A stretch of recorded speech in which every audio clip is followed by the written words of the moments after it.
नमस्कार, आप देख रहे हैं सी न्यूज भारत और मैं हूं आपके साथ प्रिया श्रीवास्तव। संसद में इन दिनों अडानी और जॉर्ज सोरोस के मुद्दे पर बवाल मचा हुआ है। जहां एक तरफ राज्यसभा के सभापति जगदीप धनखड़ के खिलाफ विपक्ष का अविश्वास प्रस्ताव एकता का संदेश दे रहा है, तो वही अडानी मामले पर कांग्रेस अकेले खड़ी हुई है, जबकि इंडिया गठबंधन की बाकी पार्टियां दूर दूर तक नजर नहीं आ रही। और फिर भाजपा ने जॉर्ज सोरोस के मुद्दे पर कांग्रेस पर ताबड़तोड़ हमले किए हैं, लेकिन यहां भी विपक्षी दलों की ओर से कोई ठोस बचाव नहीं दे रहा है। भाजपा का आरोप है कि कांग्रेस सोरोस के साथ मिलकर भारत की आर्थिक अस्थिरता को कमजोर कर रही है, यानी कि जो स्थिरता भारत ने बनाई है वो कांग्रेस कहीं ना कहीं कमजोर करती नजर आ रही है। लेकिन विपक्षी दल चुप हैं और कांग्रेस अकेले ही इस घमासान में फंसी हुई है और लगातार फंसती ही जा रही है। राहुल गांधी और उनकी मां सोनिया गांधी को लगातार बीजेपी घेर रही है। बीजेपी न केवल संसद में बल्कि सोशल मीडिया पर भी लगातार कांग्रेस को घेर रही है। एक्स पर बीजेपी ने पोस्ट कर लिखा कि सिर्फ राहुल गांधी ही नहीं बल्कि उनकी मां और कांग्रेस की पूर्व अध्यक्ष सोनिया गांधी भी भारतीय अर्थव्यवस्था को चौपट करने और देश को अस्थिर करने के लिए जॉर्ज सोरोस के भारत विरोधी एजेंडे को आगे बढ़ा रहे हैं। जरा सोचिए, जॉर्ज सोरोस सोनिया गांधी का ये रिश्ता क्या कहलाता है। इतना ही नहीं, बीजेपी ने एक वीडियो भी शेयर की। इस वीडियो में क्या कुछ बीजेपी ने आरोप लगाए और खुलासे किए हैं, जरा आप भी देखिए।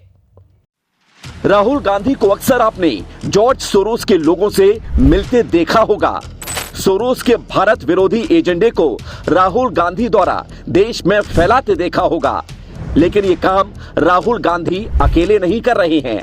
इस काम में कांग्रेस की पूर्व अध्यक्ष, वर्तमान में राज्यसभा मेंबर और राहुल गांधी की मां सोनिया गांधी भी शामिल हैं। सोनिया गांधी जिस संगठन FDL-AP की सह अध्यक्ष हैं, उसके रिश्ते जॉर्ज सोरोस के साथ हैं।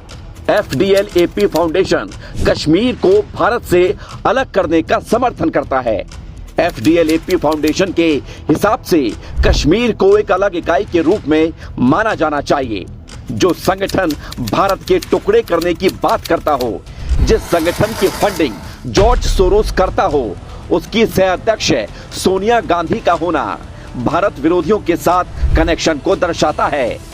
जॉर्ज सोरोस पहले भी सोनिया गांधी की अध्यक्षता वाले राजीव गांधी फाउंडेशन को फंड करता रहा है, यानी ये साफ है कि कांग्रेस पार्टी सोरोस के देश विरोधी एजेंडे को आगे बढ़ाने के लिए पैसे लेती है। कांग्रेस सोरोस के मजबूत और खतरनाक रिश्ते का एक ही एजेंडा है, भारतीय अर्थव्यवस्था को चौपट करना, मोदी सरकार को बदनाम करना, भारत में अशांति का माहौल पैदा करना। कुल मिलाकर बीजेपी का साफ कहना है कि भारत में जो भारत विरोधी गतिविधियां हैं वो सोरोस के सहारे कांग्रेस कर रही है। हम आगे आपको पहले कुछ और बताएं, लेकिन उससे पहले ये जान लीजिए कि आखिर जॉर्ज सोरोस है कौन और इसको लेकर बीजेपी कांग्रेस पर क्यों हावी है। दरअसल 12 अगस्त 1930 को जॉर्ज सोरोस का जन्म हंगरी की राजधानी बुडापेस्ट के यहूदी परिवार में हुआ था। हिटलर के नाजी जर्मनी में यहूदियों का जब नरसंहार किया जा रहा था, तब सोरोस बच निकले। बाद में वो कम्युनिस्ट देश छोड़कर पश्चिमी देश में बस गए। सोरोस ने शेयर मार्केट में पैसा लगाकर करीब 44 अरब डॉलर की कमाई की है। साल 1979 में सोरोस ने ओपन सोसाइटी फाउंडेशन की स्थापना की, जो अब लगभग 120 देशों में काम करती है।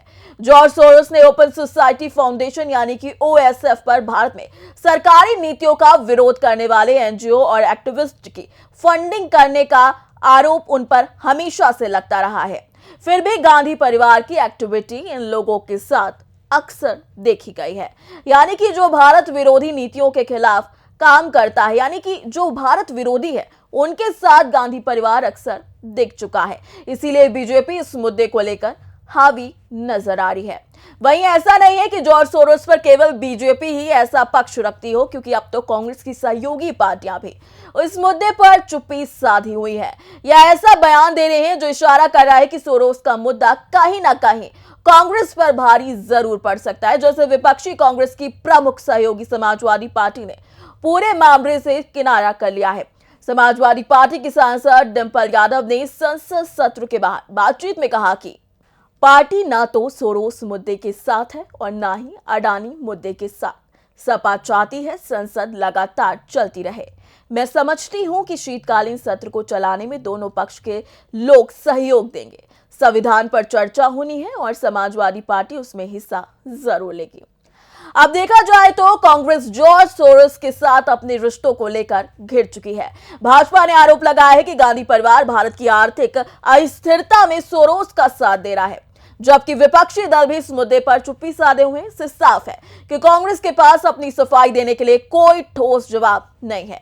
इसीलिए अब वो रोज अडानी के मुद्दे पर संसद के बाहर बीजेपी को घेर रही है। कभी अडानी के नाम के बैग तो कभी हाथों में तिरंगा लेकर राजनीति के लिए उसका इस्तेमाल कर रही है। आज तो हाथों में देश को बिकने नहीं देंगे कि तख्तियां लेकर नजर आए, लेकिन ये सब किसी ड्रामे से कम नहीं है। जिस तरीके से सोरोस के मुद्दे पर अपने ही गठबंधन के साथ कांग्रेस मुंह मोड़ रही है, यानी कि जो कांग्रेस के साथ गठबंधन है वो कांग्रेस से सीधे तौर पर इस मुद्दे पर मुंह मोड़ चुकी है, चाहे वो अडानी का मुद्दा हो या फिर सोरोस का। तो कांग्रेस के लिए अब इस स्थिति में खुद को बचाना और भी मुश्किल होने वाला है। फिलहाल इस खास रिपोर्ट में इतना ही। देश दुनिया की बाकी और खबरों के साथ जुड़े रहने के लिए आप देखते रहिए सी न्यूज़ भारत।